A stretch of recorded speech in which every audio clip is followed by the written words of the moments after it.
Hey, everybody, and a very, very, very good evening to you, wherever you are tuning in from in Ireland, in the United Kingdom. I believe we have people coming in here from the East Coast of America, from Canada, from Australia, and a lot of countries in between. So how are you all? It is great to be live. It's great to be back here doing our wonderful masterclasses that I'm very, very proud to say have unquestionably been a catalyst for just extraordinary changes in people in the year 2021. That's gone now. For some people, they might say good riddance. For other people, they'll say it was the year my whole life began and started over again. For me personally, there was ups and downs just like all the years before. But from 2015 onwards, whether there's ups or there downs, it's always felt like my life has been on the up and up. And it's because of this material that you're going to get to spend the next 5 days experiencing with us. You could be a doctor, you could be a shopkeeper, you could be working in a creche, you could be working in a hair salon. There's people from all walks of life here, but there's one thing we all have in common. And what we all do at varying levels of ability is we all think. We're all thinking all of the time. It's really rare that anyone really, really switches off. Even I would say maybe somebody who does extremely good meditation can switch off. But think about when you try and meditate, the way your mind is always chattering. Even if we're asleep, our subconscious mind is working. So there's a constant loop of information that's going on all of the time. And I'm very, very proud to say that I've gone from somebody who was really like a cork out in the ocean, floating around totally at the behest of life. I could have ended up anywhere at any time.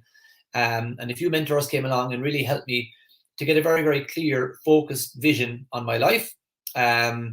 I modeled them because they did it in a very authentic way, a very real way. I would never have bought into anything that felt fake, felt like a load of bull. I really followed really good, strong, authentic people who had a very good anecdote, a very good personal life story. I believed in them and I believed in their belief in me. I followed their guidance, I followed their direction, and thanks be to God, I really have turned my life around and made a very wonderful life for myself, for my wife, my children. And it's my job at the moment, my singular focus at the moment is to do that for anybody who works with me, anybody who studies in my academy on a full-time basis. And once in a while, we do these masterclasses to allow the general public to come into a kind of a semi-public room. You're here in a closed private Facebook group. This is literally only for the 600 of us, as that's what's recently happened. This group just went over 600 people. So welcome to the last few people that just went from like I think the last time I checked the numbers earlier on, it was about 586, and then it went up and up and up, and we just got a notification that there's now 600 of us. We're going to be spending the next few days together from 7 p.m. every night, Monday to Friday, until 8:30. Now, this evening, as it happens, my guest speaker that I'd lined up for 8 o'clock can't make it. I think that's happened a lot of times with COVID and different things. So it was meant to happen. I've got something really, really powerful lined up. So it could very well happen that we will be completed the first session by about 1:45, and I might put on that. It's a really good presentation by my mentor, Bob Proctor, about something that's going to help you so much to create a wonderful goal. So I'm going to do the main bulk of the content this evening, and we'll take it from there. Later on, I'm just going to switch screens and put something on that I really think is going to absolutely blow your mind. Okay, so let's take it one step at a time. We're going to have a very short introduction, and then we're going to get right into it. I missed the days in the hotel seminar. I'd say, hello, good evening, this is who I am, let's go. So I'm going to give you a bit of context. We're well aware, you guys have been discussing things with your success advisors, and I'm well aware that many of you have never met me out in my hotel seminar tours. You've never seen any of our webinars or any of our YouTube stuff. You've literally just stumbled upon us in the last few weeks, which is great. It's great to have a fresh new audience. It's also really great to be welcoming back some familiar names. So welcome back, everybody. We do have some loyal followers that have been following us for years, and it's great to have you here with us as well. Now, first things first, I mentioned it earlier on, a really nice lady commented, and good questions get good answers. She said, can I just get the workbook? I don't want to meet anybody or have a connection. And I just said that I kind of pushed back a little bit, which is a good thing. I just said, look, I know that's maybe what you want to do, but there's so much shelf help out there. Look at these books, self-help books on a shelf. If you knew, every one of the 600 of you, if you knew exactly how to change your life, how to get extraordinary goals, how to set them and stick at them and stay at them and stay disciplined and keep accountable to yourself, if you were able to guide yourself like, would you really be doing the job you're doing right now? Would you be earning the money you're earning right now? Would you be sharing your life with the person you're sharing your life with right now? Would you have problems and restrictions and doubt, fear, and worry? If you knew exactly how to do it, I don't know anybody who has gone from like where they are to extraordinary growth without the help and the guidance of somebody. So we came up with a really good idea that if you want this workbook, you're going to have to be in touch with your success advisor. Every single person in my team was once upon a time a client. And for whatever reason, as time went on, we grew a friendship. We grew to know one another. I opened up an opportunity to say, look, I want to grow my company. I need people. I don't care if they're the best presenters or the best salespeople or the best coaches. It doesn't matter. I like to surround myself with really good, honest, decent people and help them to develop. And that's what we're doing. But these guys are wonderful success advisors who have been exactly where you're at. They know there's more to them. They want more out of life. They wanted to find somebody who they could really kind of believe in, that has their back, the trust, that someone they could trust. And they've gone to do that as a client, and then they've decided to move into the team. This is not something that anybody else has to do. It's just the way it went for them. So these are people that I put my reputation on the line with, no problem. I trust them wholeheartedly. They're wonderful people, and they're there to help you. I can't, and I won't be answering questions like throughout the next 5 days, and they are there for you. I know a lot of you have already had Zoom calls and meetings with the team last Thursday, Friday, Saturday, Sunday, and so on and so forth. So look, you already know. And please, if you've had a wonderful conversation with one of my team, why don't you give them some bit of love back here in the chat and let us know who you were speaking with and all that stuff. It'd be nice to give them a little pat in the back. They deserve it. So your success advisor is going to give you this wonderful workbook, okay? And this workbook has got 15 or 16 pages in it. Of everything that I really needed as a catalyst for a massive change in my life back in 2015. We're going to go through it day by day, and you are going to have homework every single night. Now, why would you bother doing homework? Well, why are you here? You want to truly achieve your goals this year, not just make them and let them fizzle away. We could have done this masterclass on the 7th of January or the 10th of January. We decided to do it today because typically and statistically, by the 14th of January, a lot of New Year's resolutions are gone. We decided to do this masterclass after the 14th for that reason. And if you're not doing everything that's on the workbook, speaking with your success advisor, listening to all of the sessions that I'm doing, it's just going to be another one of those things that you've done. And why waste the time? This is the, you know, if the last few years hasn't shown us that life can continue to throw difficulties in our way, we may not be entirely responsible for where we are right now. It could have been COVID's fault. It could have been an ex-partner's fault or an ex-husband or an ex-wife's fault. It could be the company that closed down. It could be something that you thought, this is it and I'm going to get there, and for whatever reason it didn't work out. You may not be entirely responsible for where you are right now, but anybody who's succeeded in life will tell you that you are the only person that's really responsible for helping yourself to get on that path, to get a clear vision of where that path is going to take you, and to not stray off that path until your goal has been achieved. Every single person needs guides and mentors along the way, and your success advisor and this workbook and the homework every evening is a way of us starting to help you to form something that is so important for you to make that transformation in your life. It's not something that only the blessed get or the lucky get. All of us have it within us at varying levels, and the word is discipline. If you're accountable to someone, and if you have the discipline to do the worksheet in the evening and to do the little bit of homework, you will start to make proper changes this week. Now, not only that, we're actually rewarding you for doing the free homework with a discipline and accountability. We're rewarding you for doing it. We're really like massive when it comes to service and helping people to get change. So when you do your homework every evening, we're going to get, as a wonderful lady in our company, Yelena, she's going to put up a post every evening, and we just want you to comment in that post with a picture of you holding up the homework, just showing us that you've done your homework. There's masterclasses I've done many times myself, and that's never been a feature of it. And I'm glad that we have that feature. We want you to do it, number one. We want you to prove to us that you've done, number two. And we reward that by giving away my mentor, Bob Proctor's top 5 favorite personal development books. Think and Grow Rich, The Science of Getting Rich, Think and Grow Rich, The Science of Getting Rich, U Squared, As a Man Thinketh, and Genevieve Brand's book, Your Invisible Power. The 5 of them are absolute gold mines. To have any one of them is amazing. To have all 5 of them is amazing. And all you have to do is do your homework and show up every night. That's not a bad outcome. Now, the other thing that we're going to do to help you is We've got the 5 sessions. We've got the homework accountability. We've got your success advisor guiding you. We've got a workbook for you to follow. We also are going to open our doors to you to join something that's very, very precious to the members of our full-time members of our academy. And it's something we refer to as the 6 a.m. club. So the 6 a.m. club is where people, they're probably in their jammies. We don't know. The cameras are off. They're doing their worksheets. We've got a guidebook that goes along with our program called Thinking into Results.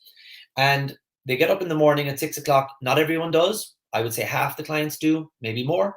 And they sit down and they do their worksheets. Because if you get your worksheets done 6 in the morning, you've got your personal development done for the day. It's stated that 3% of people in the world are doing personal development.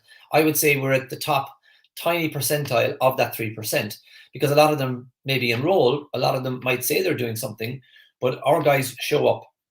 None of them had that level of discipline initially, but when you've got that accountability, that camaraderie, and we've got 5 amazing hosts, one of them take each morning, the members of our team, they take one morning each, they get up on their own time, they're not getting paid anything to do that. It's an extra service that they brought to our academy last year all by themselves. I better name them: Dusan, Yelena, Laura, Magdalena, and Elaine. And they are giving up their own mornings to do this. They host the call for the clients.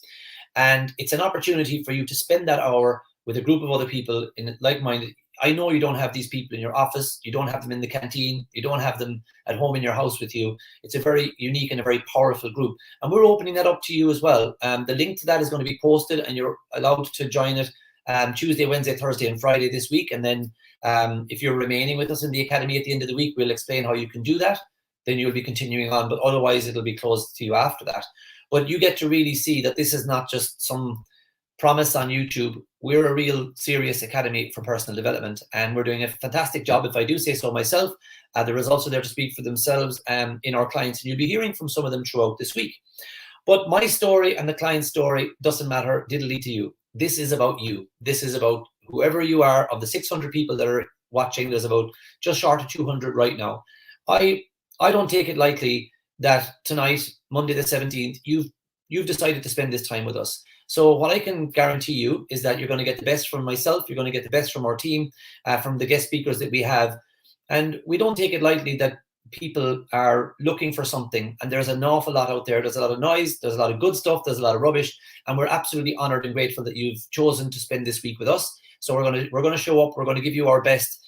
So please show up as well, not for us, but for you, because I know there's a Declan O'Donoghue in 2015 who was scared, who was broke, and who really didn't believe a lot of the flashy people out there, you know, standing in front of these big mansions with Ferraris and swimming pools. And I just like, this whole world of personal development is a bit crappy, isn't it? And I eventually just found my mentor, Bob Proctor. He's such a gentleman. He's very authentic, very down to earth, and quite stern, and very kind of educated in the ways of good etiquette, good manners, good rapport, old-fashioned habits of discipline and staying focused, and, you know, not having bad habits and expecting good results, how to get really good habits. But look, we'll be developing this bite-size by bite-size, bit by bit throughout the week, okay? But it all starts with tonight. So you have the workbook. I'm just going to go through the first couple of pages, and then we'll take it from there. So you've got the cover with my ugly mug, and now we're getting in here to the checklist, okay? So I would put this checklist somewhere just so you know that you are on course with us, okay? So tonight I'm live at 7 p.m. and then guest speaker at 8 o'clock. As I said, the guest speaker can't make it now at 8, so I have a little adjustment, but it's really, really powerful. It's going to be a half an hour of good stuff, I can tell you. And then you've got to complete your homework, okay? So now if you go on to the next page, I would like you to get a pen and paper. Hopefully you came to the masterclass with a pen. I see some people looking for a workbook, and that's cool. Your success advisor will give you that. Don't worry if you don't have it ready for tonight. You'll be fine. You can catch up. It's very self-explanatory when you do get it.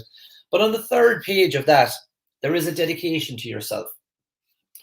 And it says here, I am committed to showing up each day of this masterclass, to adhering to the daily discipline that is necessary to achieve my goals. And the daily discipline will be the optional 6 a.m. club if you want. You don't have to, but if you want to, I would recommend it. The other thing I would recommend is the live sessions. And the other thing I'd recommend is the homework. Do those things and create a nice rapport between yourself and your success advisor. They were scared, they were confused, and now they're very, very clear. They're great students. They're very confident. They back this material. They back myself and the company 100%, and they have your back as well. So speak with them. That's what adhering to the daily discipline means. So I would sign that, and I would date it the 17th of January 2022. And you might look back in a few years and see that commanding declaration where you put your flag down on the top of the mountain and you said, this is it, I'm really serious about this now. Because a lot of people say they want to change and they're not serious about it. It's just it's a little bit of an empty sentence. We want you to get really serious. So show up every day at the masterclass, sign the declaration to yourself. Now, before we begin, we're going to have a little bit of fun. So it might sound a bit serious, it might sound a bit stern, a bit difficult, but I can tell you one thing, we are going to have a lot of laughs along the week. There's a few stars of the shows that we have not met yet. This comment section here lights up, and there's some real characters show up. I remember a couple of masterclasses ago, we had Paul and Sarah, and they ended up going out trying to rent the best car and stay in a lovely hotel in Belfast, and we're honoured to call them members of the Academy now. We've had a lot of characters show up in the masterclass, so I'm looking forward to seeing who you are this time around. So we do have a lot of fun along the way. So what I'm going to ask you to do now is we're going to make this quite fun. It says before we begin. So before we begin, I'm going to tell you that anybody who achieves the goals that they set this week, they are going to have to let SH1T go. They are going to have to let crap go. They're going to have to let BS ideas about themselves go, because you can't keep thinking some of the deep-rooted limiting beliefs that you have about yourself, and you can't bring them into 2022. You can't bring them into February. You can't even bring them into Tuesday. You cannot bring them in to tomorrow. These limiting beliefs have got to go now if you truly want to change your life. So let's say before we begin, I want you to take 4 sentences and write down things that you would only tell your dearest friend, some limiting beliefs about yourself, some doubts and fears and worries you have about yourself. So for example, before we begin, why wouldn't you write down, for example, I can't do technology, something like that. I'm crap with money. I have zero discipline.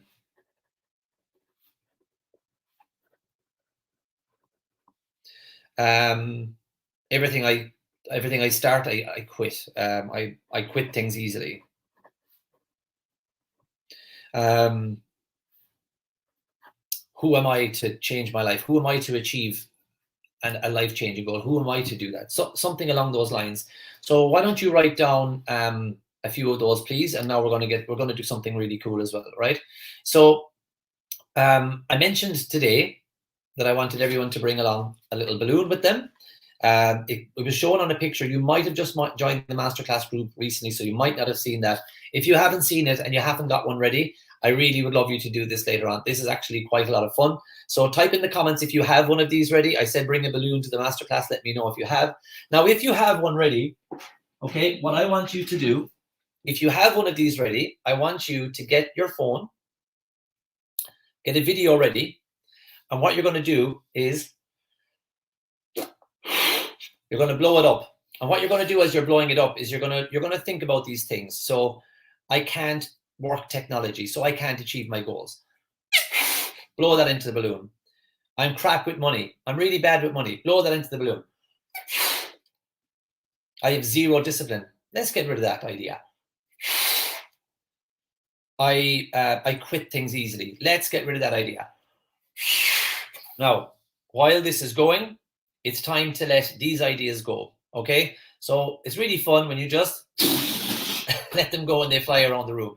Look, it's a bit silly, but it is what it is. We gotta really lighten up a bit when it comes to where we are right now, where we've been in the past, things we've done and we've tried and we failed. We gotta let that go. Your yesterday's results is not tomorrow's results. Yesterday's mindset is not tomorrow's mindset. You are going to change because you are going to learn how to identify proper goals, set goals that you really want to see happening, and then go after them with accountability and discipline. We're going to teach you all of the how throughout the week. This is only an introduction tonight.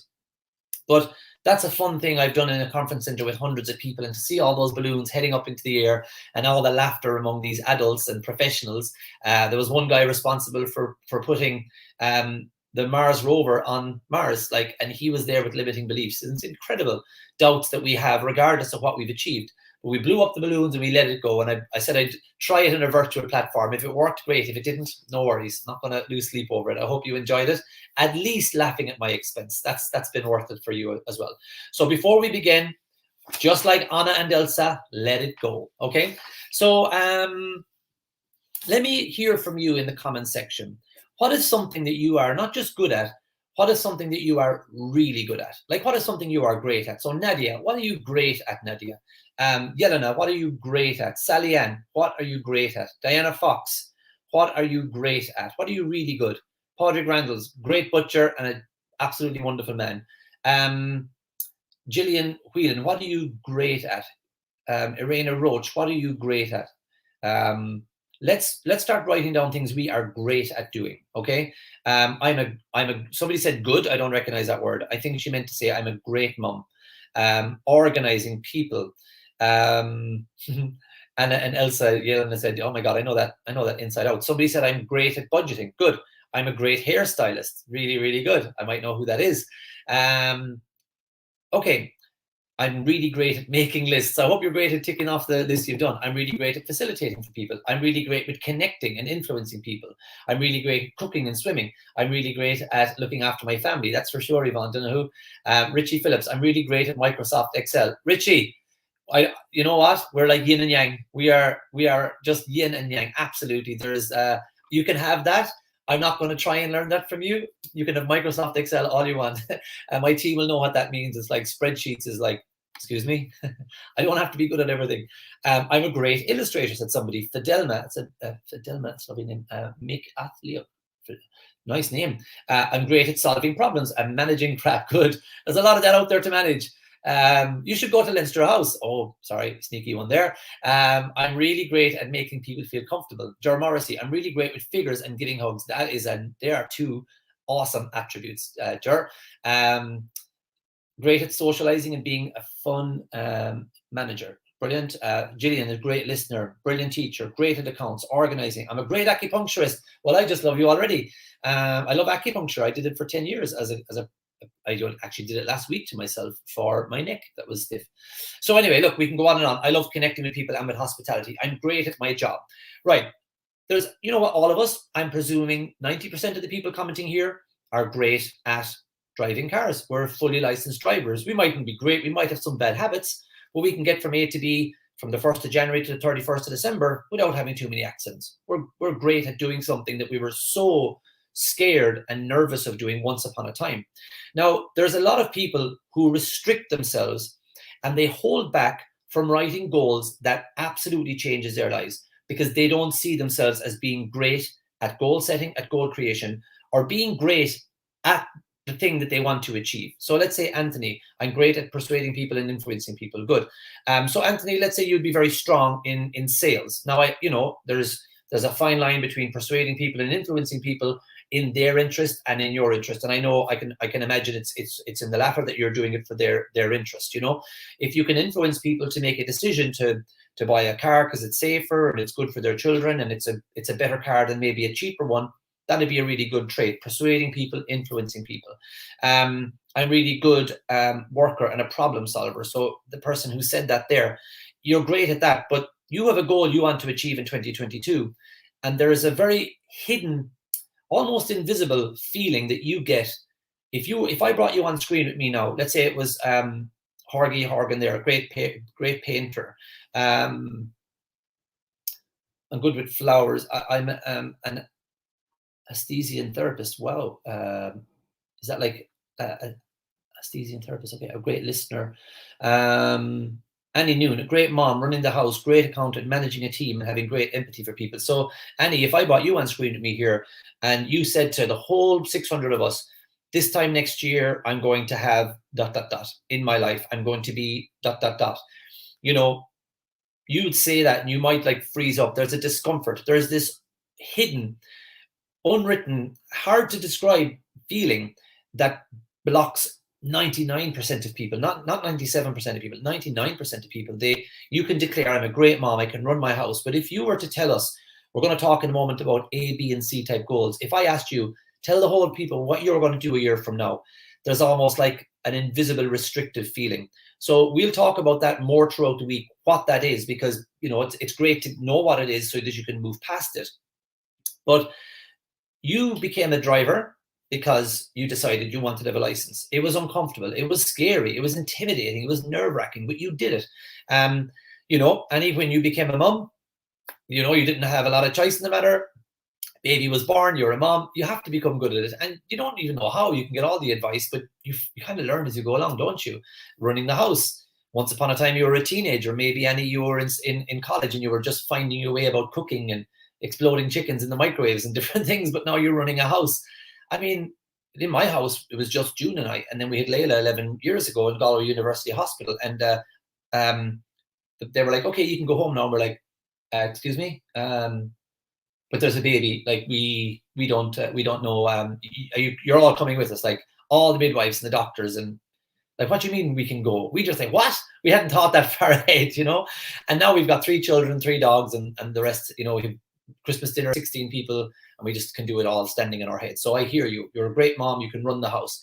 These things that we accept about ourselves as ordinary, anyone could do it. Anyone could learn to drive. Anyone can open a business. Anyone can be a mom. We just accept these things, and then we cap off these extraordinary things. These limiting beliefs take over. And it's like, you can't do this, Annie. Who the hell do you think you are, Padraig? Who the hell do you think you are, Caroline? You can't do that. Anthony, you're off your head. You can't do that. Don't. If Declan, you'd be sweating now if I brought you on to speak out your truth. This is what I want to do in 2022. This is the life I want to live. This is the money I want to earn. There's something inside going, stop, shut up, go back, stay in this box you're in, stay at that level that you're at.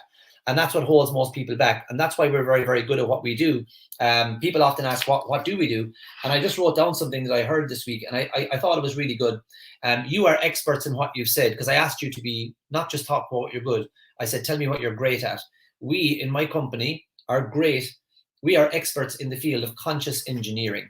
So we're helping people to really understand how their mind functions so that they can stop listening to, you know, limiting beliefs, non-productive beliefs, things that are not helping them, to see them coming, to hear the words coming out of somebody you love so much, some of your biggest critics, the ones that snigger when you say you're going to do something. Somebody said here, they're a great dreamer. That's beautiful. I'm so glad you're a dreamer. So am I.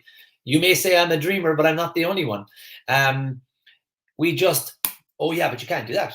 But hang on a minute, I carried children and brought them into the world, and now I'm raising them very well. Yeah, but you can't do that job you're talking about. You can't double your income. And like, it's not even always people outside of you. It's in here. It's your own limiting beliefs. And that's what I say we do very, very well. We break down those BS barriers. In my Instagram bio, it says that I'm a coach that helps people to get rid of their limiting BS beliefs, because they are BS. And the minute you challenge those beliefs, your perception of your future changes, and then you broaden your horizons. And just like by magic, or many of you might think you're going to hear a lot about the law of attraction. You mightn't hear it mentioned that much this week, but we really help people to do that. It's as if, oh my God, Declan, this stuff works. This is amazing. It's because we help people with the primary law, and it's the vibration. There's a law of vibration which sets up a law of attraction. The law of attraction is secondary law. The law of vibration is primary.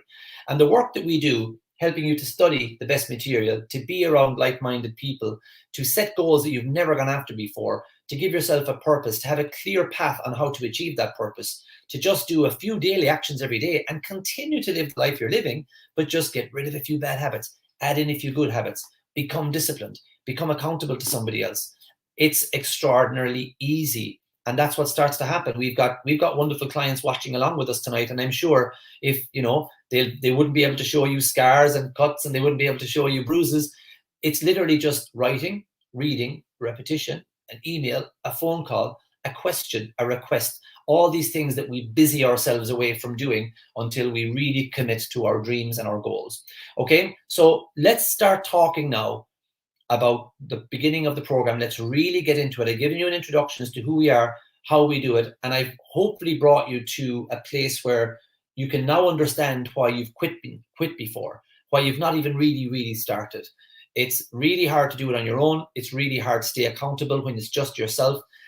You're going to feel from this community, you're going to feel the energy in the chat. You're going to really, I think something's going to click by listening to myself and some of the things and some of the speakers. But let's get into the workbook now. Let's get on to the next page where we talk session 1, creating the right kind of goals. So typically, organizations and individuals, they start to go after A-type goals. And an A-type goal, these are things you already know how to do, making them much more achievable.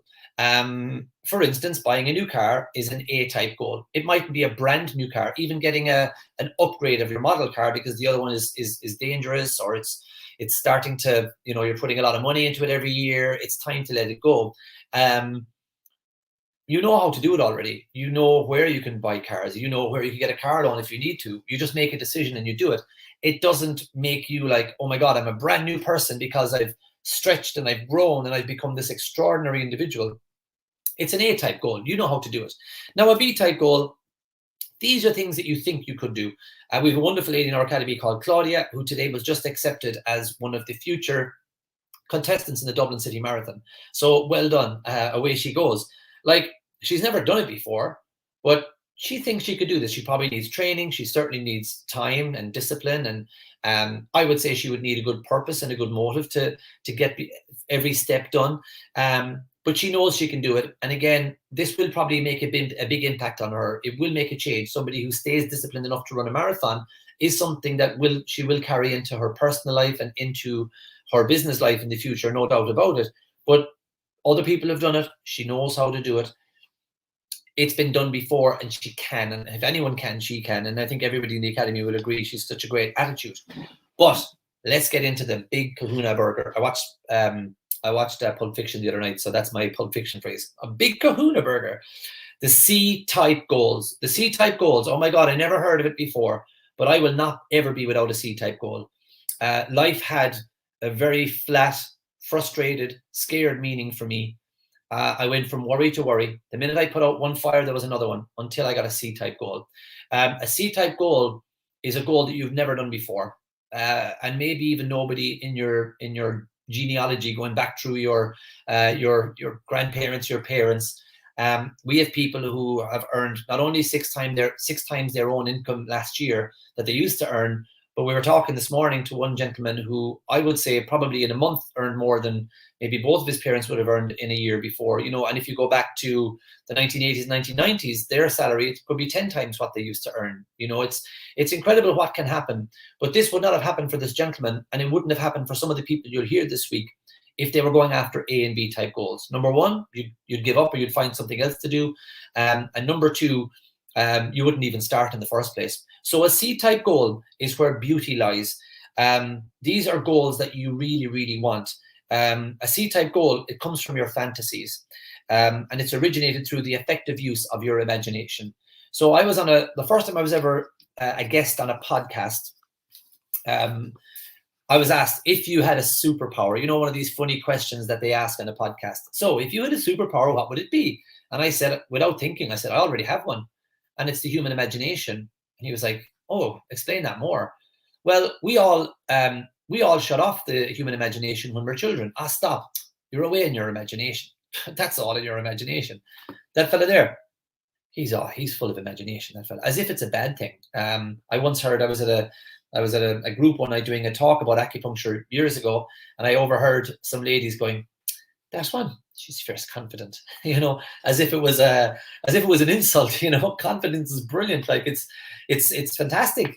Inner true confidence is great. But fantasies and imagination is what gave us the iPhone. It's what gave us the internet. It's what gave us the light bulb. These people, they always talk about this insane genius. Well, I'd say there's a very fine line between genius and insanity. I heard Elon Musk recently talking to Joe Rogan. So these would be two names that would be synonymous with just living very different lives to the masses.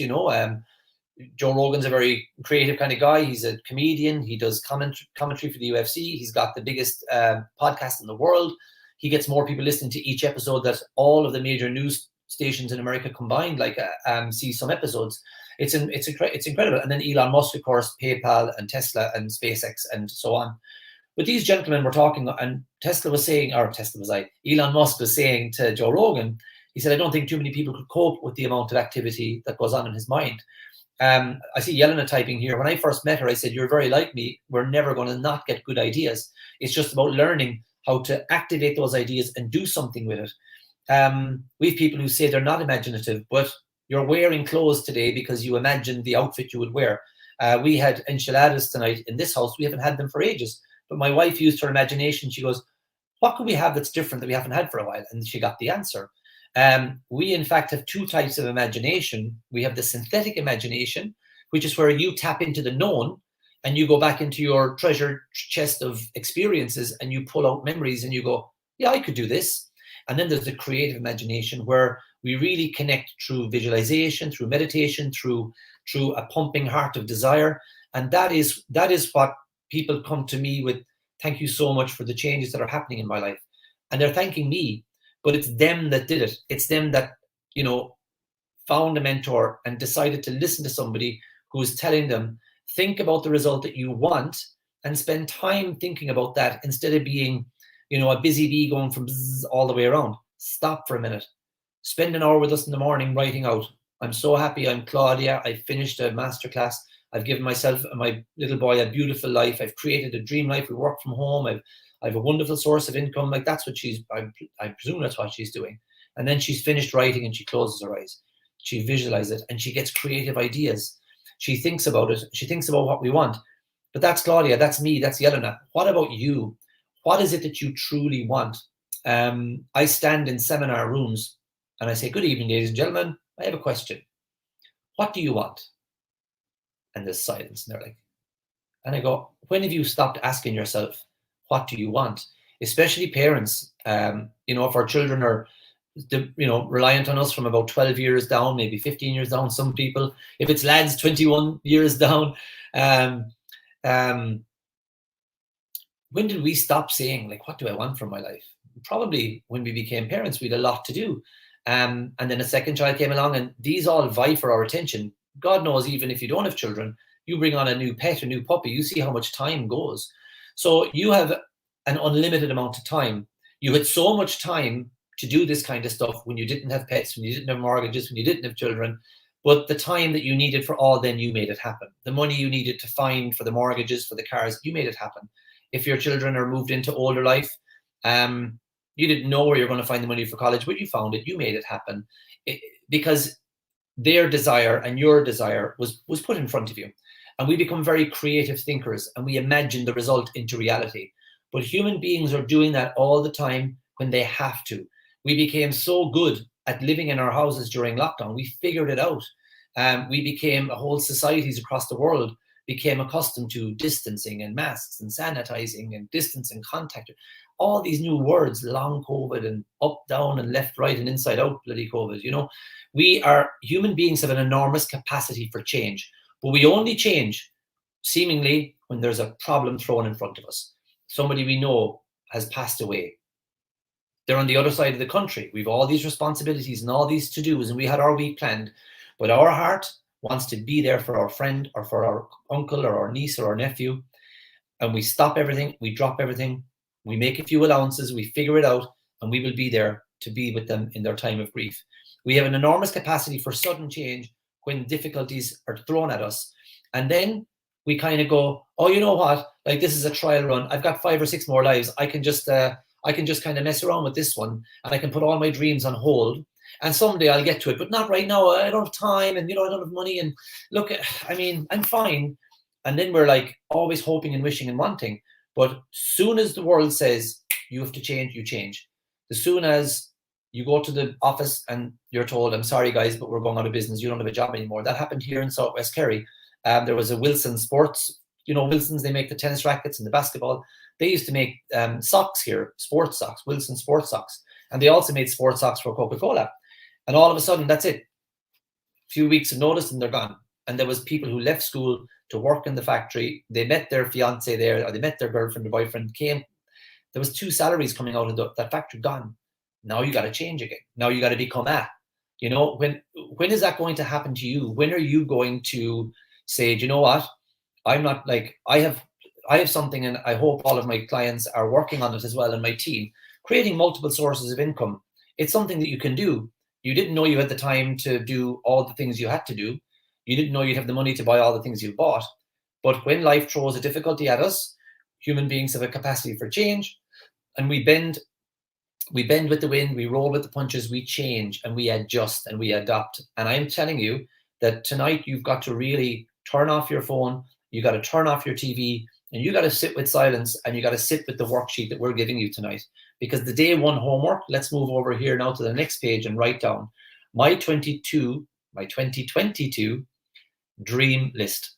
And this is so important for every single one of you. For Jer, for Yelena, for Jonathan, for Claudia, every one of you, do not leave your dreams stuck here. And then you're watching a Netflix and you're like, God, I'd love a car like that. And it's gone again. Write it down. You know, oh God, I'd love to travel there. Write it down.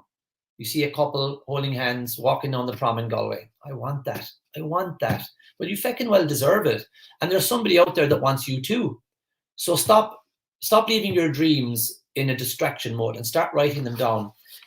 There's 2 journals I'd love for you guys to have beside your bed. One would be a win journal, and one would be a wants journal. Like, what do you want? See things that you want and start making a list of it. Our children are always watching for things that they can ask Santa for, and they start writing them down. And you know, as time goes on, they have a very good list, and it's very clear for them to say, this is what I want from Santa. My wife and I have a snag list for the house of things we want to fix. We have a purchases list of things we want. And it's all done with wants and desires. It's not hopefully, maybe one day I'll. We've learned that we don't need to have the how.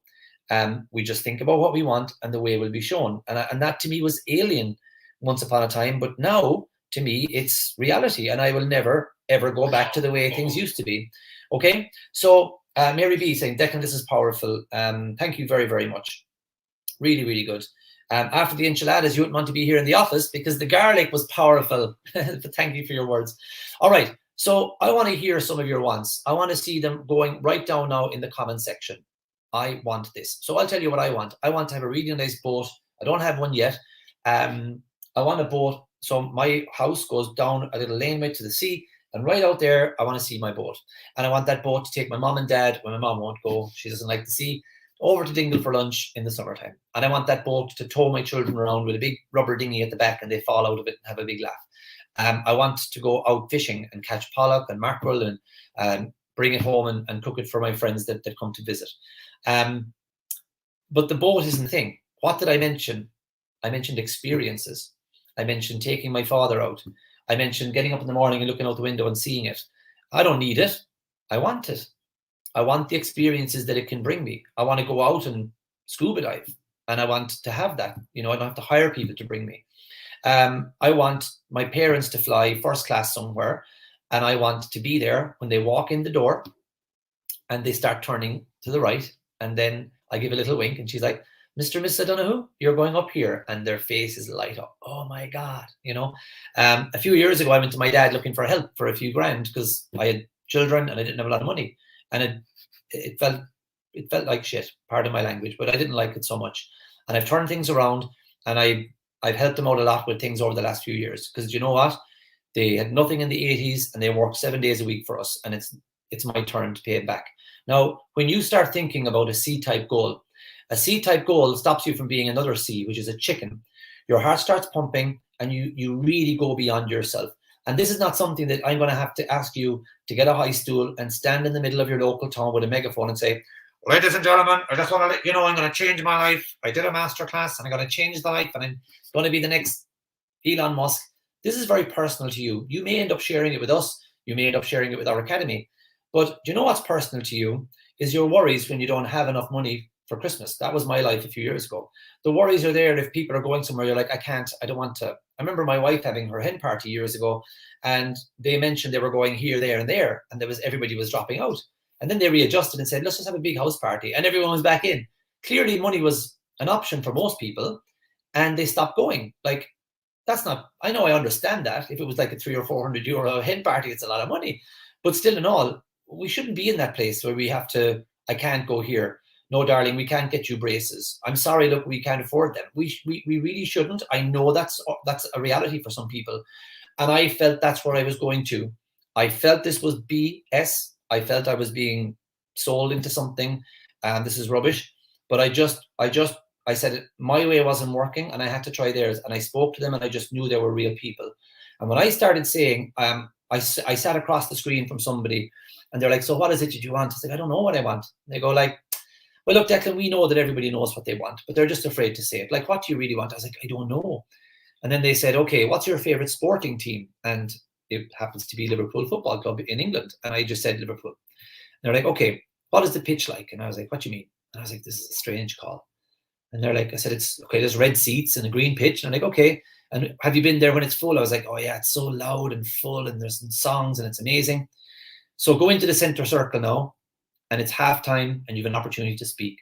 And hold that microphone and close your eyes. And you only have one chance to do this in front of all of the fans. And what are you going to say? Tell them your dream. And I was like, "Oh, I don't know." And I was like, "Tell them your dream." I was like, "I don't know." And she goes, "Tell them your dream." And I was like, "Muh." And I said, "I want to build a house for my wife and my children and get us out of this little cottage." And my chin started wobbling, and my eyes filled up with tears. And hey presto, I had a goal. And that was it. And here it is. I wake up in my dream every day.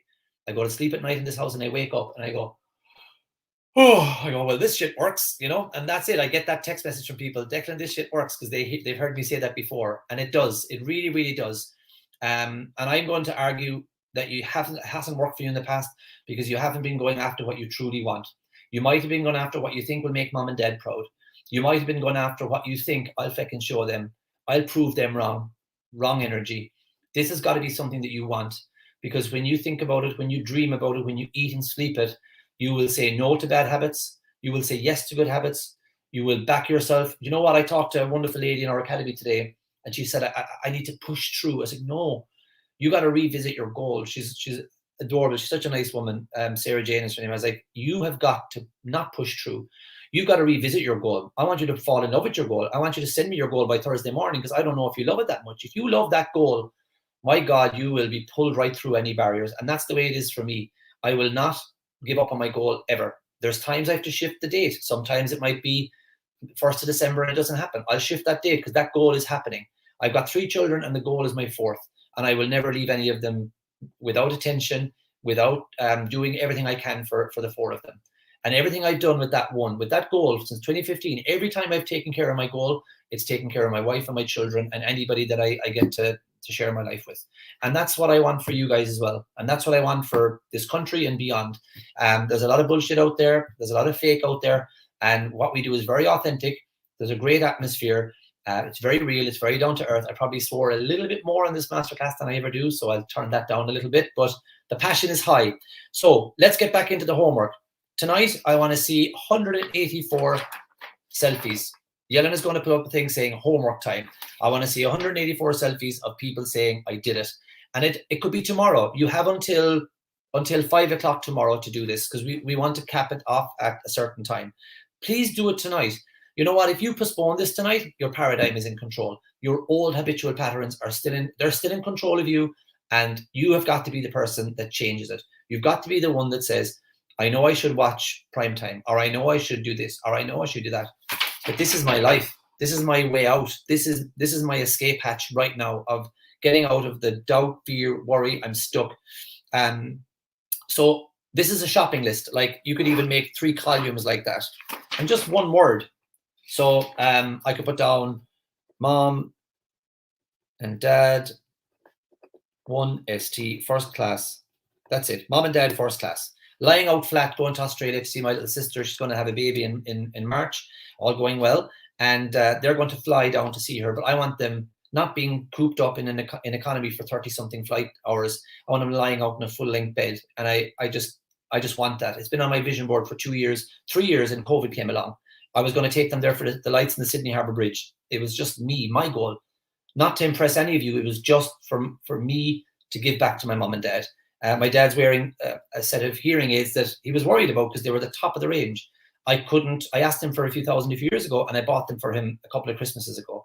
So it's not about you and the pressures and the worries and the doubts of what this is going to do for you, because I guarantee you, I've come to know a lot of people over the last few years and working in this industry, and nearly everybody, this is what they want. They want enough money to have choices. They don't need to be filthy rich.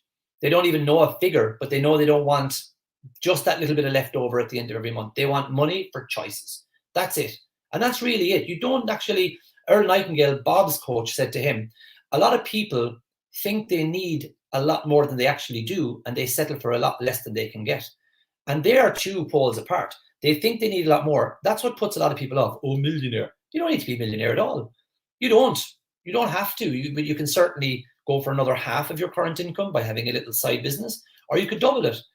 I don't know how, but you can, because I don't know anything about you yet. But I know that you can, and I will work with you to help you to do that. So put down your wants. What do you want? Forget the money. Don't even put that out there for now. I want this. I want that. And as you're writing these down, pay attention to the challenges. Pay attention. Who is that voice saying, this is stupid? You can't have that. Where is that voice coming from? Like, what is it that brings your attention to, if you're looking in the mirror, that brings your attention down to look at that little bit of extra stuff hanging out the top of the belt? Why? Why is it always asking you to think less of yourself? Why? So I know what that is. We'll be developing that throughout the week, and we'll be bringing you face to face with it, so that you can say, flip off. I'm done now. And that is something I'm so proud of, is those liberating feelings that from Monday to Thursday, when I'm talking with the clients, the way they express how amazing they feel because they've broken free. And this is where it starts. They've never told themselves what they want before, or in a long, long time, maybe even ever. So this is a list of wants. I would be recommending at least 15 personal wants and at least 15 career wants. At least. Write them down. I want to be able to run a 5K. I want to weigh, so I weigh 13 stone 10. So I'd love to weigh, I think I'd love to weigh just around 13. I think 12, anything 12-ish, 12 and a half, 12 and 3/4. I don't like how I feel. I think 13 is a good ideal weight for me. So I want to be 13, not 13.10. That's 10 pounds. I can lose that. Okay. I want to take my mom and dad there because I just want to. I want to see my sister and my nephew and my future nephew or niece in Australia. I want to go back to my old hunting ground, or the stomping ground back in Sydney. I'd love to see Australia again. I'd love to just, as I said, take care of my mom and dad, and it'd be so good. I'd love to walk into the houses of, there's a few people in my team, and their goal is to build their own house. I want to drive up there, bring June and the kids, and walk in the door and say, look at it, you did it. I mean, these are personal wants of mine. Professional wants, I want this, I want that, I want the other. Your wants are so unique to you. Write them down and just take a picture. It's a dream. And you know what? At this point, yes, maybe it's fantasy, maybe it's a bit silly, but Steve Jobs, how many of us are using Apple computers tonight? Steve Jobs, if you want to watch something amazing, watch Steve Jobs' Stanford commencement speech. Steve Jobs' Stanford commencement speech. And look at the speech that he gave to all the people in Stanford University when he talked to them about the future that lay ahead for them. And he said he was asleep on his friend's floor, and he was asleep, and he used to get his meals from the Hare Krishna Center because it was free food, or he used to collect Coke bottles and return them to shops to get money. He dropped out of college, and he didn't want to tell his parents that he'd wasted their money, his adopted parents, that he'd wasted their money. Like, he had adversity, and he triumphed over it, obviously, because his dream was not to have Apple computers everywhere. His dream, I don't know if any of you know this, was to be the greatest storyteller of all time. I think we're telling a lot of stories with Instagram on iPhones. I think I'm telling some stories tonight. I'm seeing some stories here. Lucia, Roisin, pay for my mortgage. Look at these. This is just stories. There's 182 people reading your story. Steve Jobs helped you to tell your story tonight. This is one masterclass on one little academy in the whole world. There's a lot of stories being told. That's a pretty cool idea. So when I start thinking, like, one of my goals is I want 100 families. I'm a big family man. I want 100 families to have a really good lifestyle, because a very broke, scared Declan O'Donoghue who said to his wife a few years ago, look, sweetheart, I know you have a couple of grand in the credit card. I'm going to take a couple of grand in the credit card. I'm going to get a couple of grand from the credit union. I'm going to do this course because I've been 18 months. So basically I found Bob Proctor, and 18 months later, I had a lot of conversations with a lot of people. And Bob's courses can be expensive. You know, it can be 6,000, 7,000, 9,000, 12,000. There's a lot of different levels, and that's just the way it is. And, you know, I went there myself, and I remember saying, I just know something. I just know it's good, and I want to do it, and so on and so forth. Roll on a few years, and things have changed a lot. And I know that the company I run, and I know the businesses that I'm involved in, and the way that we do it. Our team are studying something this week, and it's all about serving from the heart. And I think all of you will experience that, because they're probably surprised. Some people might be surprised and think, yeah, he says that in public, but behind the scenes, he's like, what's the story? You haven't done your job right. It's not like that at all. I believe what I teach, and I carry my life out that way, personally and professionally and in the community. It's very authentic, and it's a service mentality. And the more you give, the more you get. And I ask you to really pay attention that fantasy is real. And if Steve Jobs wanted to be a storyteller, and he was broke, and and then he found Steve Wozniak, and they made Apple. If a lady can walk into my seminar in January 2020, and her husband and herself decide to do this material, and I see them grow and change and transform and increase their income, knowing that all I had to get them to do was start thinking about their desires. Look, I know this is the present situation. I know you have a little girl, but what do you want? When I think of, there's a wonderful lady joined us last year, and she came from a corporate world and lots of different things. And I think, as challenging as it can be sometimes, when I see this woman living, I think, a really good life. I think she's part of a personal development company, a lovely lady over in Kinsale. You know who you are. Good old slag with her today about Kerry being the kingdom and Dublin being the real capital. I got plenty of guff back, of course. Good old, come on the rebels. Always will stand up for their county. But I think, you know, I've created a company that I think she has a nice place to work. If I think, like, at the moment, I'm thinking about the amount of houses that are benefiting from my idea. I got a fantasy that I would have a company. What did I think of earlier on? I thought that would be a funny line. It was about creating a company or bringing people together. It's like I couldn't even, I don't know what I was saying. I couldn't even tie my laces together or something a few years ago. But it's amazing. All I can do is speak from experience. If you get really clear on your fantasies and what you really, really want, it does something to you. Like, it really, really does. And we're going to develop that throughout the week. We're going to talk to you about the chemistry in your body and how your fantasies become a reality, that it's not anymore just the stuff of The Secret or Law of Attraction or something that some California mom is into, or one of these stereotypes that it's like, it's just a big load of fuzzy. It's really real. And I love the way it's coming into sport now. Professional sports stars talking about it, like in golf, in basketball, in soccer, in football. A lot of managers and players are talking about it. I visualized it. I believed it. I wrote it down every day. Of course, Oprah is a big, Oprah and Ellen as well talk about both of them visualizing having the top shows in the world. In fact, Bob coached Ellen and her team to have the #1 talk show in the world. So it all starts with Steve Jobs' little fantasy, with Oprah Winfrey's little fantasy, with Huey's little fantasy. Declan is a very understanding boss. Thank you so much. Roisin's, Baldwin's wonderful idea. Debbie Mulhall's beautiful idea. They're as valuable as Steve Jobs' idea. They're as valuable as the likes of John Hume and these people, these people that we admire, Gandhi, Mother Teresa, Princess Diana, all these people that have changed the world. Do you think they had different lungs than you? They had different eyes than you? They had different, like maybe they had certain doors open for them, but a lot of them didn't. A lot of them did not have doors open for them. A lot of them opened the doors because they believed in their dream, and they followed a system, and they followed discipline, and they made it happen. And I would say 100% of you are the only person that's going to believe in your goal, yourself and probably my colleagues and myself. But there's very few people in your home, very few people that you share your life with in work that would really support you wholeheartedly and say, I know you're going to get there. It's uncomfortable for them to say that. They'll probably say, listen, sweetie, we need to get you to lie down for a minute, So right now we're at the fantasy stage. Tomorrow, these fantasies are going to start becoming theories, and within weeks or months, they start to become fact through working on the theory. So right now, forget the how. Forget the how and work on your fantasy tonight. And think about all I want you to do is Think about the thing and think about how it benefits you and others. I want to have my own business. Why? I want to be an employer. Why?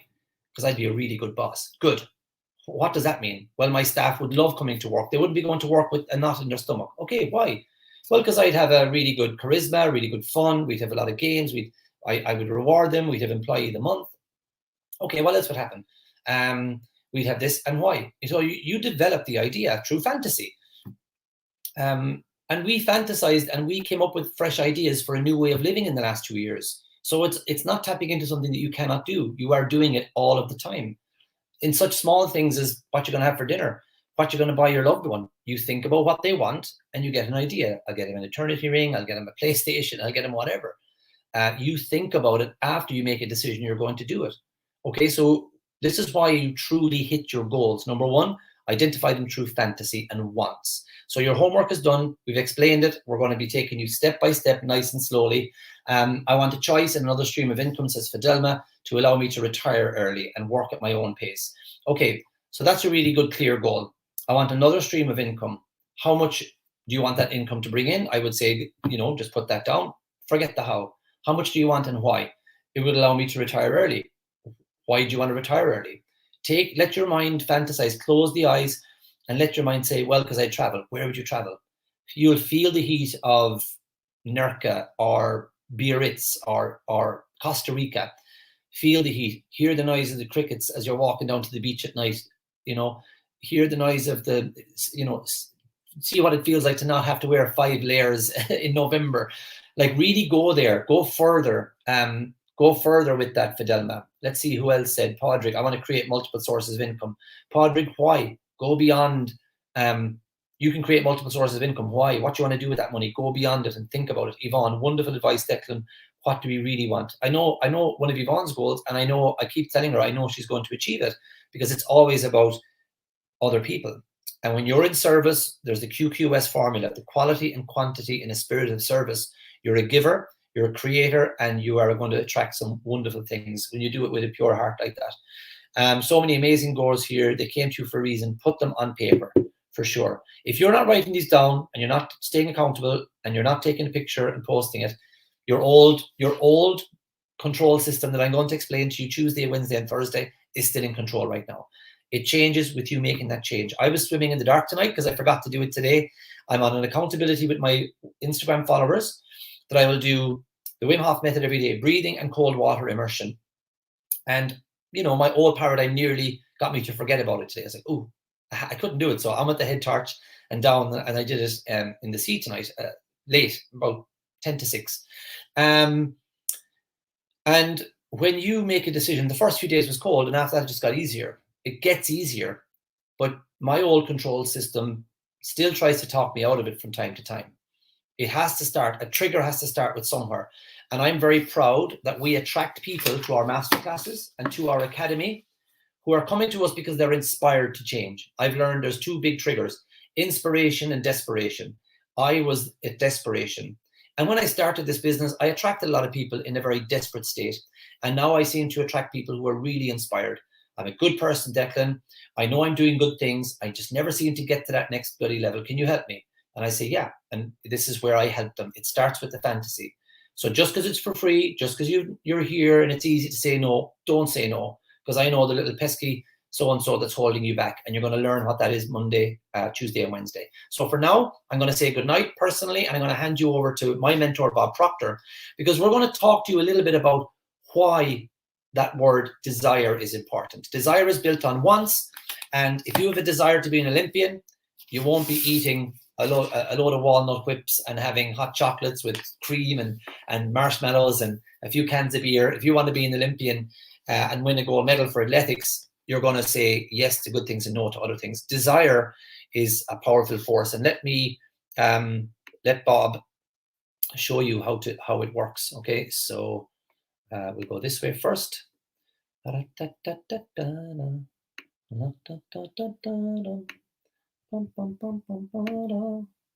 Okay, so enjoy everybody, and I'll see you tomorrow night at 7 o'clock.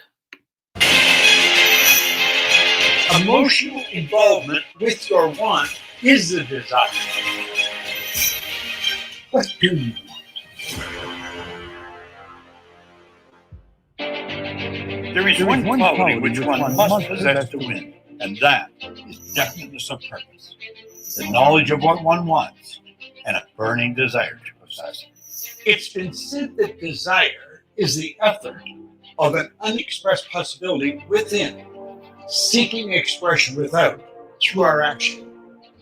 Let me repeat that. Desire is the effort of the unexpressed possibility within, seeking expression without through our action.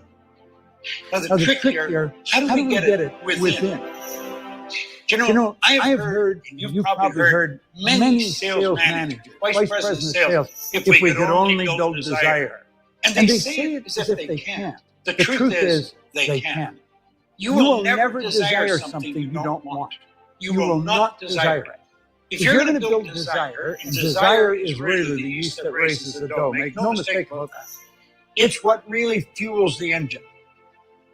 The desire has to be there, and it has to be strong, and you can build it, and then you can add power to it. But you have to understand how your mind functions. And if you don't understand how your mind functions, the understanding of desire is going to escape you. And that's what happens with most people. They never really focus. They never develop the desire because they make the wrong. Hey, everybody. Hey, I'm sorry. I just got informed that there was a little bit of an echo. So my apologies. I'm going to try and see how I can fix that. Let's see this.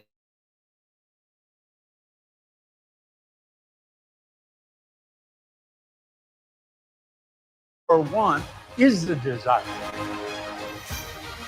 What do you want?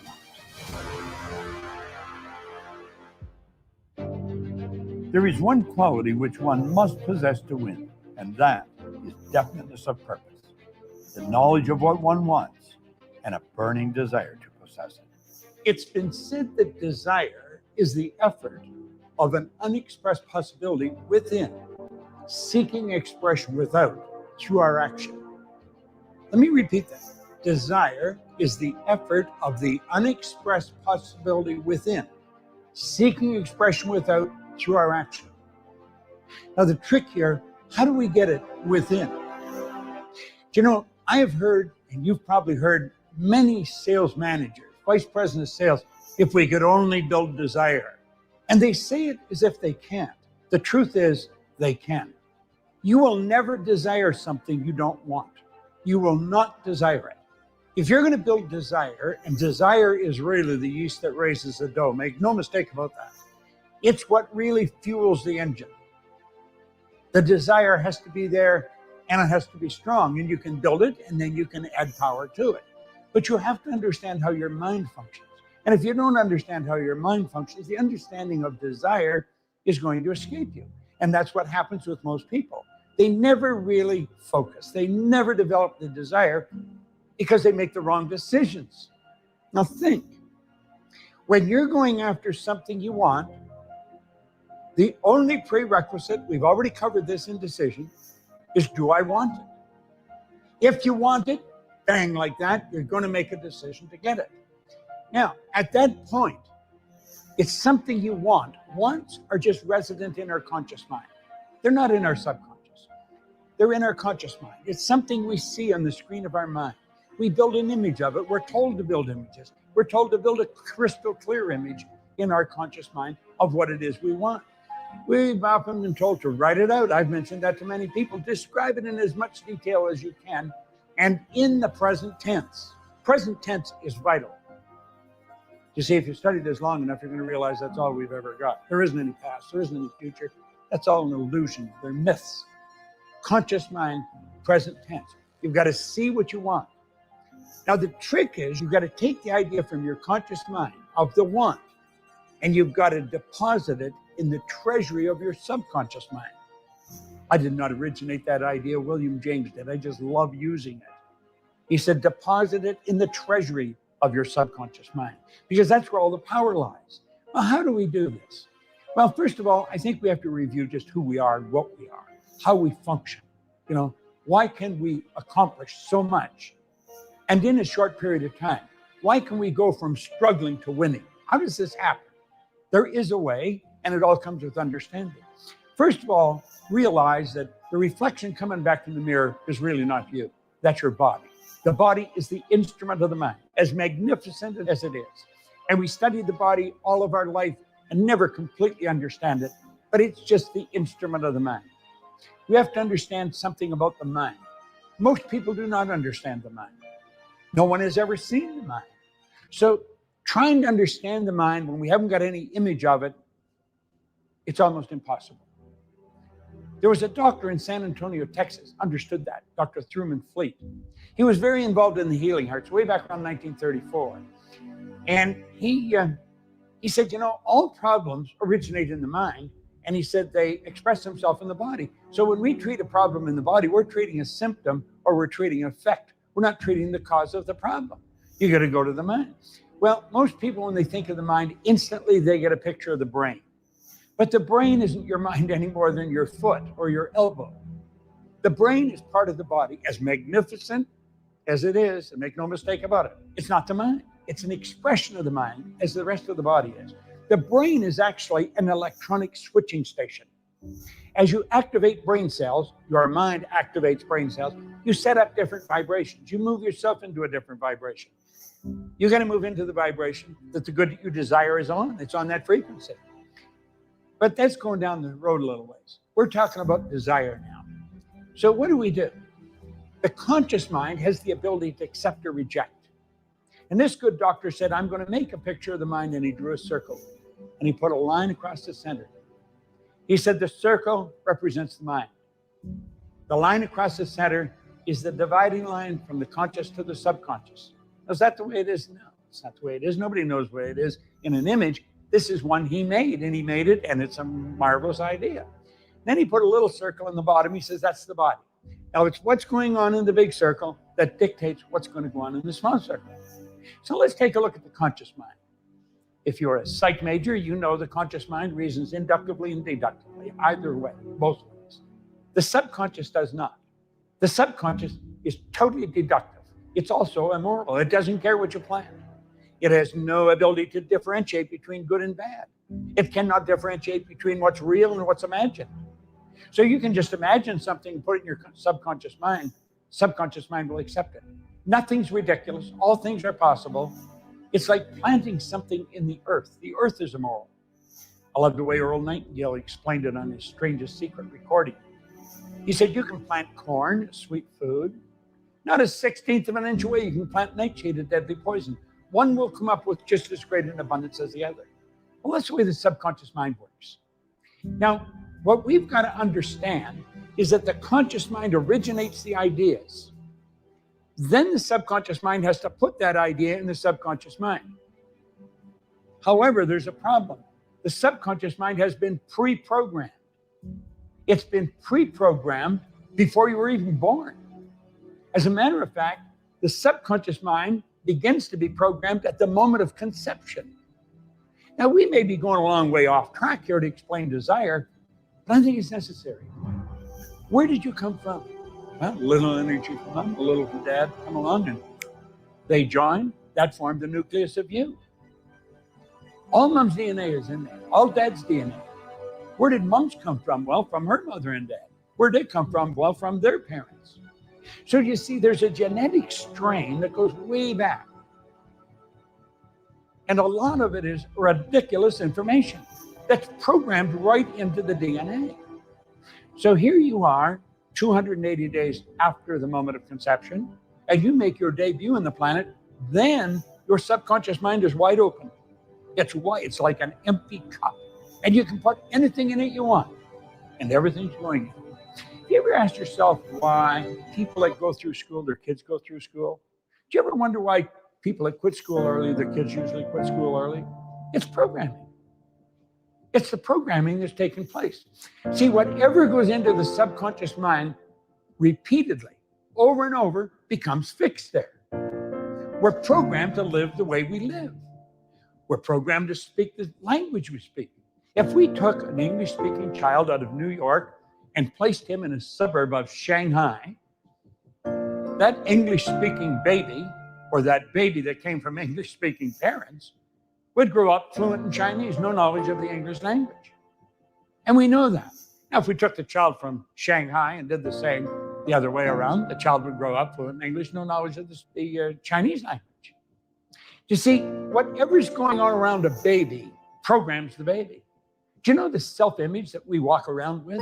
We didn't originate that self-image. That self-image was originated when we were infants. The subconscious mind, I said, has no ability to reject. The conscious mind has the ability to accept or reject. Like if you're watching the news, you say, well, I don't believe that. You know, somebody says there's a recession coming, you think I'm not going to participate. You know, you don't have to buy any of that. Problem is, we don't question it. Because when we're watching, we're not thinking, our mind is wide open and it's dumping right in. Now, the more we understand how this mind functions, and it's vitally important that we do, the more we're going to understand desire. The better off we're going to be for not only building a desire, but adding power to it. And the only thing that can grow is the thing you give energy to. So we take the thing we want and we polish it in as much detail as possible. Because we know when it goes over to the subconscious got no ability to change it. Whatever you plant, that's what you're going to get. So we build the picture of what we want. We crystallize the picture. We write it out. We rewrite it. And we make sure it's covered in every detail that we can possibly come up with. We do it in as few words as possible. It's not the words, it's the picture. See, every word is a symbol. Every symbol has a corresponding image. Well, when we put the right words together, we build the right image. So we build the image of what we want. I mentioned that I sat down and I took my pen and I said, I'm going to build a company that operates all over the world. Well, I had to see that happening. I had to build it. It was a fantasy because that's where all goals start. Your want starts out as a fantasy, just sheer fantasy. Then you turn the fantasy into a theory. Now that's a subject in itself that we will get into. But you start to build this picture. Then you mentally let yourself get emotionally involved in it. I read a book a lot, Stella Adler's book, The Art of Acting. Now, I don't want to be an actor. I want to just be a better teacher. But I found out if you're really going to live, you got to act like the person you want to become. She was one of the great acting teachers. She was, just phenomenal acting teacher. She studied under Stanislavski, I believe his name was, who was the Russian acting teacher who originated method acting. The foreword in Stella Adler's book was written by Marlon Brando, who became the first superstar through method acting.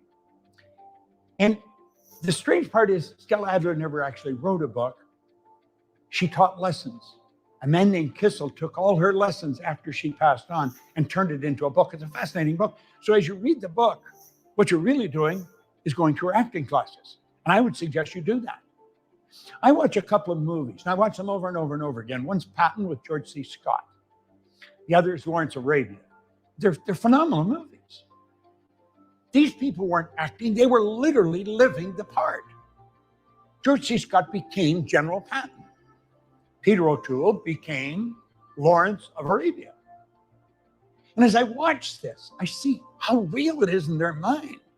You see a scene where Peter O'Toole's on a camel coming across the desert. The camera's right in close on him, and he thinks he's Lawrence.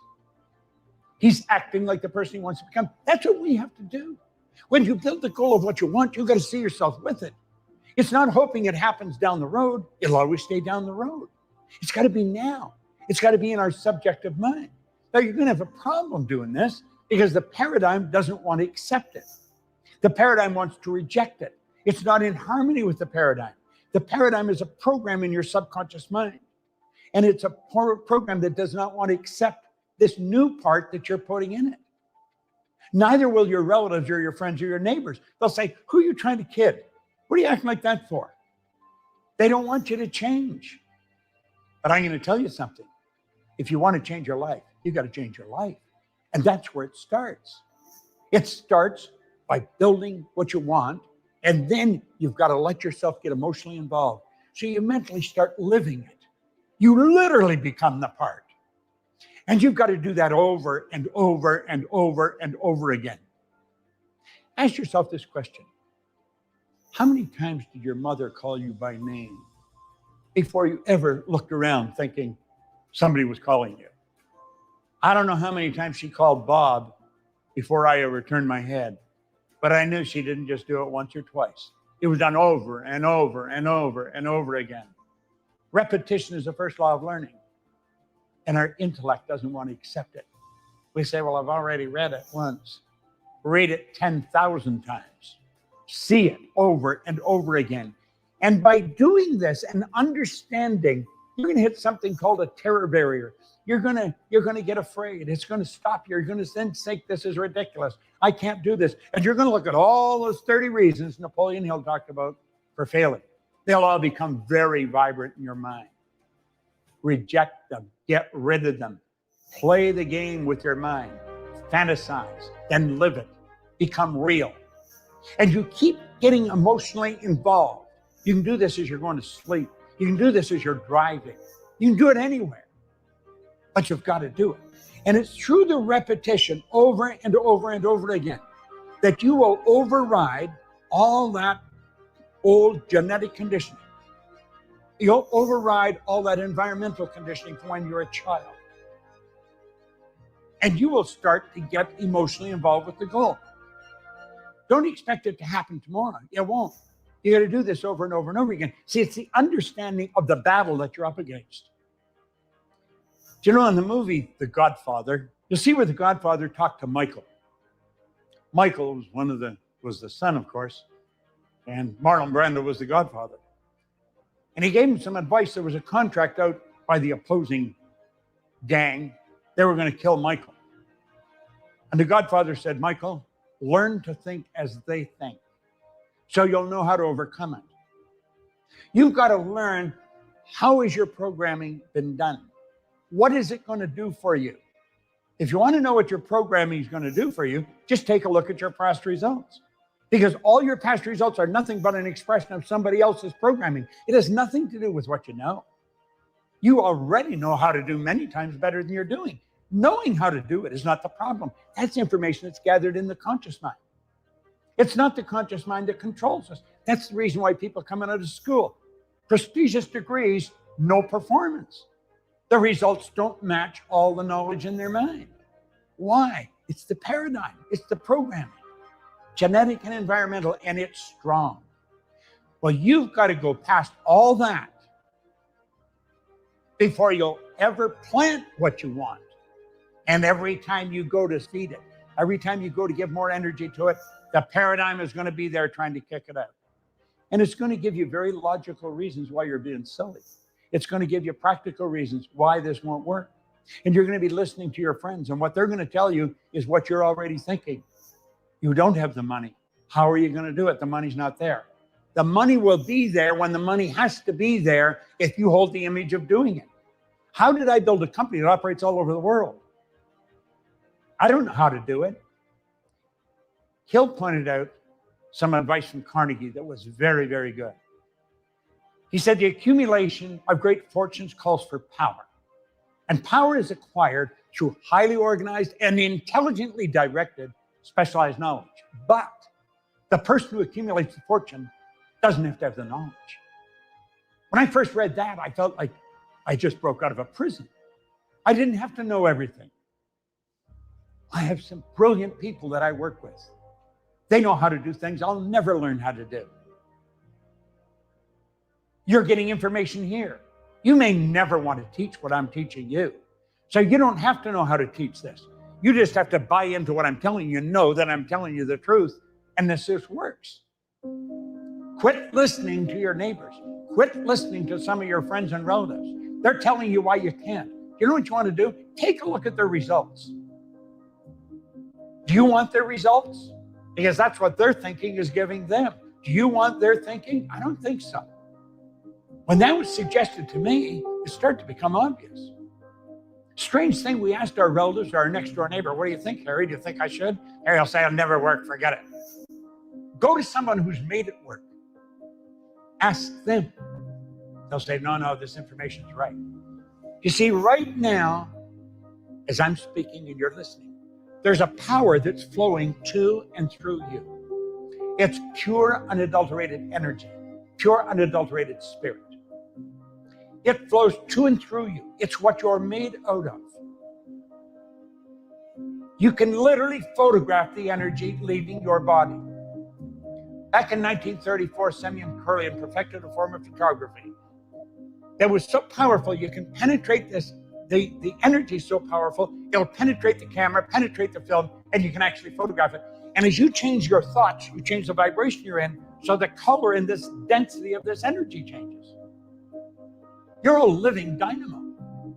Hold your hand up and look at it just for a moment. Do you know that there's approximately 11 billion kilowatt hours per pound potential energy locked up in the electrons in the atoms of your body? We've known that since the 50s. There's so much more to you than appears on the surface.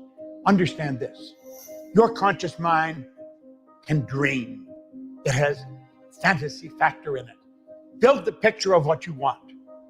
You can accept or reject all ideas that will not help you get it. Only accept the ideas that will help you get it. Keep building the picture clear.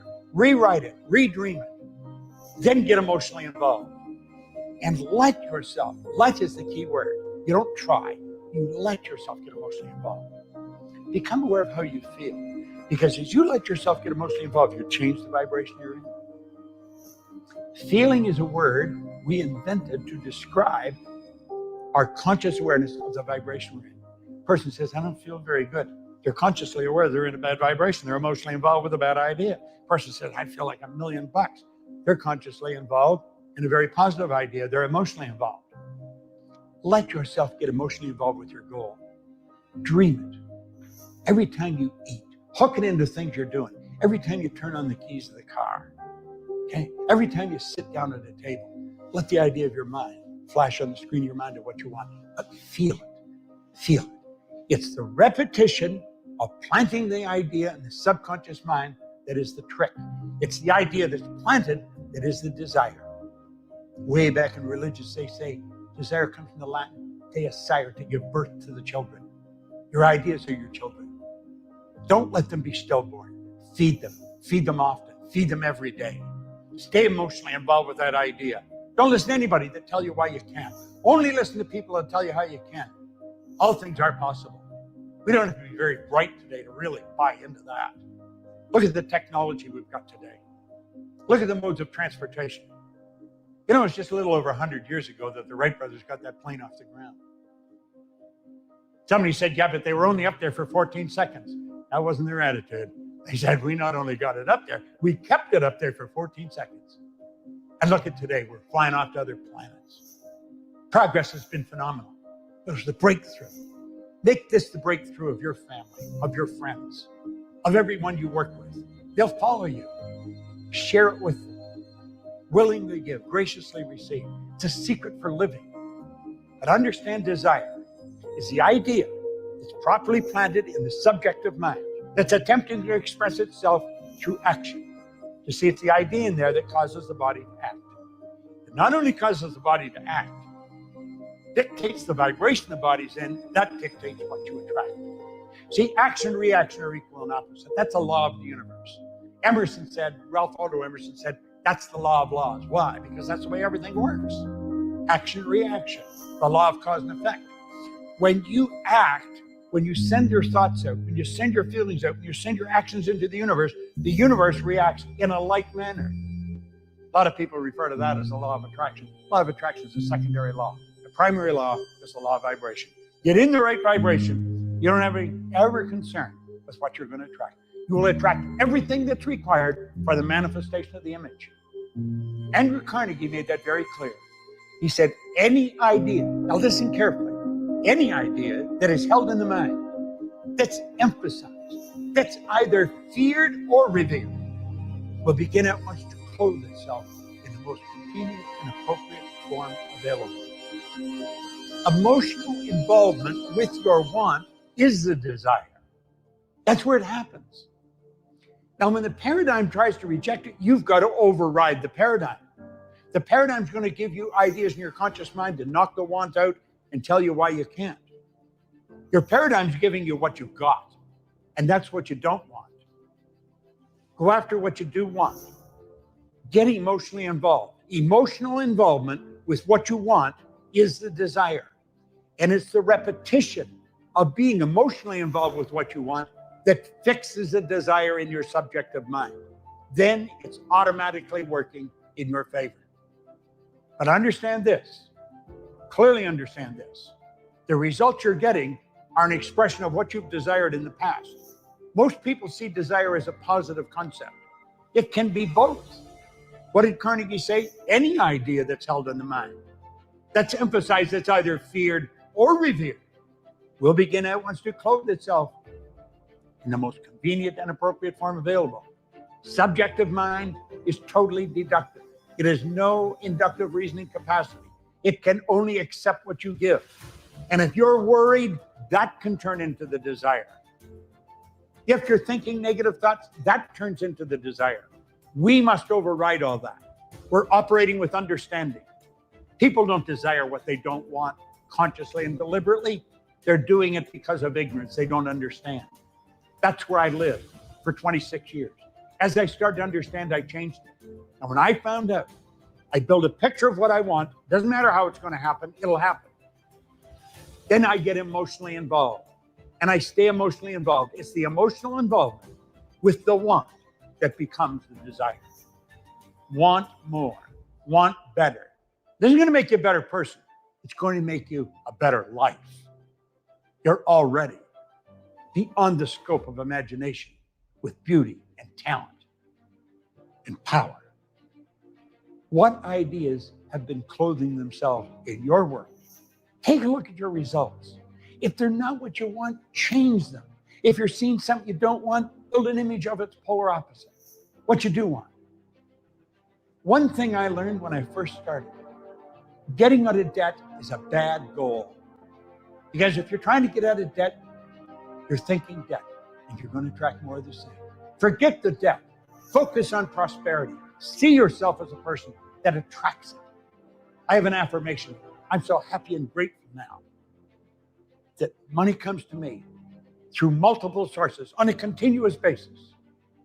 Think, I am so happy and grateful now that money comes to me through multiple sources on a continuous basis.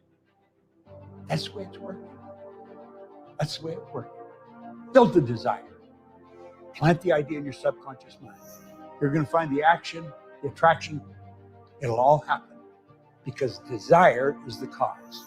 So if you've got someone just doesn't seem to have the desire, help them make a decision. They're going to go after what they want. Most people don't. If you have employees, guarantee you, they don't know what they want. The truth is, they don't know they can have anything they want. If you're managing people, understand this. Management's not the direction of things. Management is a development of people. If you're going to develop people, your own children, anybody, you've got to find out what they want. You'll never motivate anybody if you're talking to them about something they don't want. You'll never build a desire to do something you don't want to do. It's got to be what you want. Want is the prerequisite. Want is the preamble to all growth. What do you want? Lincoln dreamed of freedom for the black slaves, put his dream into action, and barely missed living to see a united North and South translate his dream into reality. Marconi dreamed of a system for harnessing the intangible forces of the ether. Evidence that he did not dream in vain may be found in every wireless and radio in the world. Moreover, Marconi's dream brought the humblest cabin and the most stately manor house side by side. It made the people of every nation on earth backdoor neighbors. Helen Keller became deaf, dumb, and blind shortly after birth. Despite her greatest misfortune, she has written her name indelibly in the pages of history of the great.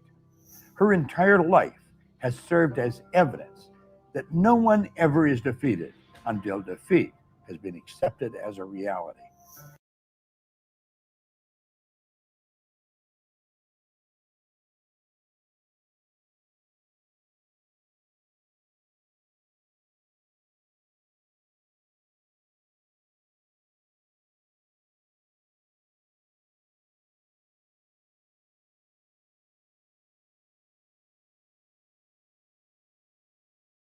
Audio. I'm back. So defeat only happens when it's accepted. I love that. We're going to talk on Wednesday about persistence, or maybe it's tomorrow actually, the power of persistence. Yes, I think that is tomorrow. So guys, good night. Yeah, creating a predictable persistence. You may not feel you're disciplined or persistent yet, but wait till we get our hands into you. We are going to show you how to do it. You cannot believe how persistent you've become. You were a very, very persistent child when you wanted something that your mom and dad were saying no to, and you unlearned it through many years. You unlearned to be persistent. We're going to reconnect you with that beautiful element of persistence that's within you. But tonight, you got to dream, because if you don't have something you really want, you won't persist. And 2022 is going to be just like all of the other years, okay? People thrived in the last few years. A lot of our clients did. They didn't see coronavirus and the lockdown as anything. Even people who were involved in the wedding industry who lost everything, they diversified because they were more concerned with their greatest wants. I'm going to help you to really connect with that over the next few days. Thanks for being here. Thank you for such huge attendance. We look forward to see every single one of you back for the next few nights. Have fun. Talk to your success advisors. They are going to help you like you can't believe. Bye. Good night. See you tomorrow.